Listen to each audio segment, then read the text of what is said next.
মহাশিবরাত্রির দিন শিবলিঙ্গে অর্পণ করবেন না এই কয়েকটি জিনিস, নতুবা মঙ্গলের থেকে অমঙ্গল হবে বেশি। নমস্কার বন্ধুরা, আমি সুমিতা। আমার চ্যানেলে আপনাদের সকলকে অনেক অনেক স্বাগত। আশা করছি আপনারা সকলেই খুব ভালো আছেন এবং ঈশ্বরের কৃপায় সুস্থ আছেন। সামনেই আসতে চলেছে মহাশিবরাত্রি ব্রত। এই দিন দেবাদিদেব মহাদেবকে খুশি করার জন্য দেবাদিদেব মহাদেবের ভক্তেরা তার বিশেষ পুজো করেন এবং শিবলিঙ্গে বিভিন্ন ধরনের জিনিস নিবেদন করেন দেবাদিদেবকে প্রসন্ন করার জন্য। কিন্তু এমন কয়েকটি জিনিস আছে যে জিনিসগুলি শিবলিঙ্গে অর্পণ একদমই করা উচিত নয়, তাতে অমঙ্গল হতে পারে। আজকে আমি আমার ভিডিওতে সেই সমস্ত জিনিসগুলি আপনাদেরকে জানিয়ে দেব। তাহলে বন্ধুরা, আশা করছি আজকের ভিডিওটি আপনাদের অনেক উপকারে আসবে। তাহলে চলুন ভিডিওর মূল পর্বে যাওয়া যাক। তবে মূল পর্বে যাওয়ার আগে আমার সকল বন্ধুদের কাছে অনুরোধ, সম্পূর্ণ ভিডিওটি দেখবেন। আশা করছি আপনাদের ভালো লাগবে। যদি ভালো লাগে তাহলে অবশ্যই আমার ভিডিওতে একটি লাইক করবেন, কমেন্টে লিখবেন ওম নমঃ শিবায় এবং আমার চ্যানেলে যদি নতুন হয়ে থাকেন আমার চ্যানেলটিকে সাবস্ক্রাইব করে রাখার অনুরোধ রইল। আমি সাধারণত আমার বন্ধুদের জন্য পুজো পাঠের বিধি, তত্ত্বকথা, বাস্তু টোটকা এবং বিভিন্ন রকম উপায় বিষয়ক ভিডিও বানিয়ে থাকি। দেবাদিদেব মহাদেব হলেন হিন্দু ধর্মাবলম্বীদের সর্বোচ্চ দেবতা।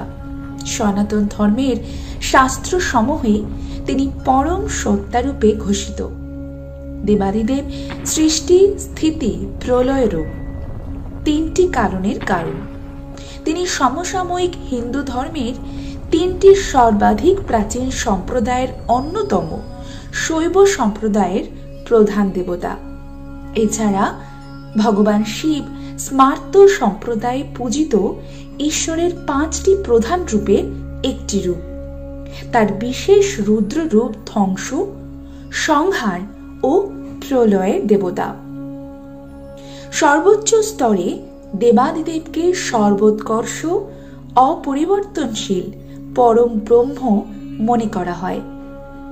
ব্রহ্ম স্বরূপে পরমাত্মা শিব বিন্দুর ন্যায় অর্থাৎ নিরাকার। এই অবস্থায় শিবকে কল্পনাও করা যায় না। তিনি কালচক্র ও সংসারের সকল গুণ অগুণের ঊর্ধ্বে। ভগবান শিবের অনেকগুলি সদাশয় ও ভয়ঙ্কর মূর্তিও আছে। সদাশয় রূপে তিনি একজন সর্বজ্ঞ যোগী। তিনি কৈলাস পর্বতে সন্ন্যাসীর জীবন যাপন করেন। আবার গৃহস্থ রূপে তিনি পার্বতীর স্বামী। তার দুই পুত্র, এরা হলেন গণেশ এবং কার্তিক। ভয়ঙ্কর রূপে তাকে প্রায়শই দৈত্য বিনাশী বলে বর্ণনা করা হয়। ভগবান শিবকে যোগ, ধ্যান ও শিল্পকলার দেবতাও মনে করা হয়। সনাতন ধর্মীয় শাস্ত্র সমূহে ভগবান শিব পূজাকে সর্বশ্রেষ্ঠ ও সর্বাধিক ফলপ্রদ বলে বর্ণনা করা হয়। প্রায় সকল হিন্দুই এই মহাদেবের পুজো করে থাকেন। ভগবান শ্রীকৃষ্ণের পর যদি সবচেয়ে বেশি কোনো দেবতার পুজো হয়, তিনি হলেন দেবাদিদেব মহাদেব। তিনি আবার লিঙ্গ রূপেও পূজিত হন। ফাল্গুন মাসের কৃষ্ণপক্ষের চতুর্দশীতে পালিত হয় মহাশিবরাত্রি। এই দিন দেবাদিদেব মহাদেবকে জলাভিষেক করলে পুণ্য লাভ করেন ভক্তরা। তাই শিব পুজো অত্যন্ত ভক্তি ভরেই পালন করা উচিত। শিবরাত্রির দিন দেবাদিদেব মহাদেবকে তুষ্ট করতে অধিকাংশ পুরুষ ও মহিলারা উপবাস রাখেন। শিবরাত্রির দিন ভগবান শিব ও দেবী পার্বতীকে একসঙ্গে পুজো করা হয় ও আশীর্বাদ পেতে উপবাস পালন করা হয়। এই শিবরাত্রির উপবাস কিভাবে করবেন আপনারা এবং উপবাস করলে কি কি খাবেন এবং খাবেন না, তার একটি সম্পূর্ণ ভিডিও আমার চ্যানেলে রয়েছে।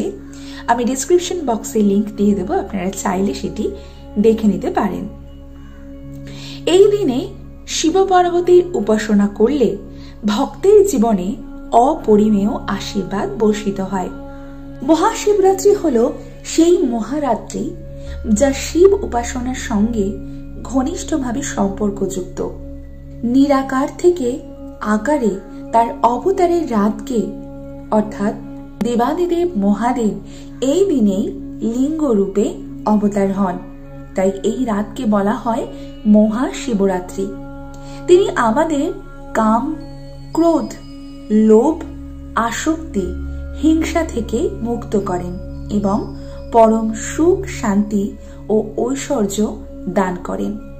তবে শিবলিঙ্গ পুজোর আগে কয়েকটি জিনিস আপনাদের জেনে রাখা উচিত।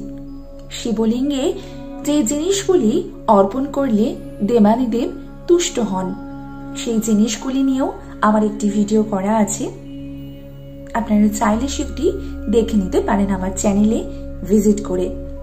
তবে আরো কয়েকটি জিনিস আছে যেগুলি শিবলিঙ্গে অর্পণ করা একদমই উচিত নয়, তাতে অমঙ্গল হতে পারে। চলুন বন্ধুরা জেনে নিই সেই জিনিসগুলি কি কি। সবার আগে যে জিনিসটির কথা আমি বলবো, যেটি দেবাদিদেব মহাদেবকে অর্পণ করা একদমই উচিত নয়, শিবলিঙ্গে ভুলেও তুলসী পাতা নিবেদন করবেন না। শিব পুজোয় তুলসী নিবেদন করা অত্যন্ত অশুভ বলে মনে করা হয়, কারণ পুরাণ অনুসারে মহাদেব তুলসীর স্বামী জলন্ধর অসুরকে বধ করেছিলেন, তাই দেবাদিদেব মহাদেবের পুজোয় তুলসী পাতা নিষিদ্ধ। এরপর যে জিনিসটির কথা আমি বলবো সেটি হলো কেতকী ফুল। আমরা সকলেই জানি ভগবান শিবের পুজোয় সাদা ফুল প্রয়োজন। আকন্দ ফুল, ধুত্রা ফুল, কলকে ফুল অথবা যে কোনো রঙের গন্ধহীন সাদা ফুল ব্যবহার করা যায়।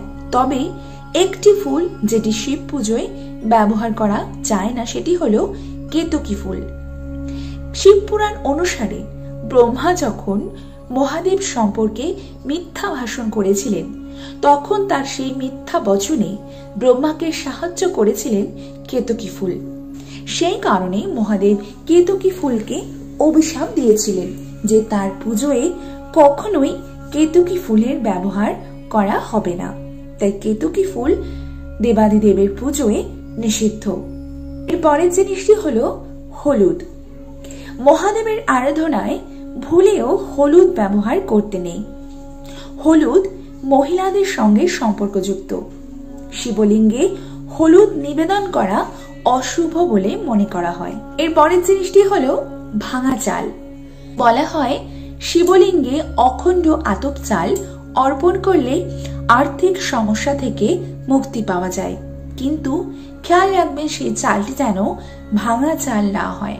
এর ফলে দেবাদিদেব মহাদেবের আরাধনায় কাঙ্ক্ষিত ফল পাওয়া যায় না বলে প্রচলিত বিশ্বাস। এরপরের জিনিসটি হলো শঙ্খ।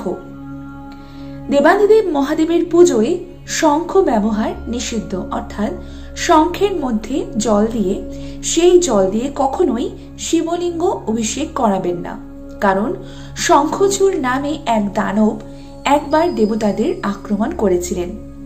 সেই দানবকে বধ করেছিলেন দেবাদিদেব মহাদেব, তাই শঙ্খের জল কখনোই শিবলিঙ্গে দিতে নেই। তাই শিব পুজোয় কখনোই দেবাদিদেবের মাথায় শঙ্খের জল অর্পণ করবেন না। তাছাড়াও বলা হয় ভগবান শিবকে লাল অথবা হলুদ সিঁদুর অর্পণ করা অমঙ্গলজনক বলে বিবেচিত হয়। তাহলে বন্ধুরা, আশা করছি আজকে আপনাদের আমি জানাতে পেরেছি যে কোন জিনিসগুলি আপনারা দেবাদিদেব মহাদেবকে একদমই অর্পণ করবেন না, তাতে দেবাদিদেব রুষ্ট হন, এতে অমঙ্গল হতে পারে।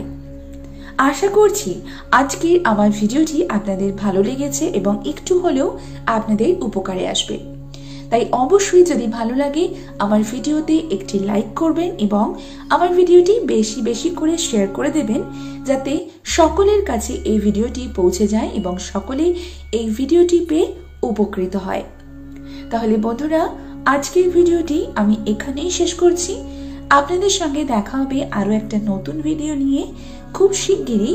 ততক্ষণের জন্য আপনারা সকলে খুব ভালো থাকবেন এবং দেবাদিদেব মহাদেবের কৃপায় সকলেই সুস্থ থাকবেন।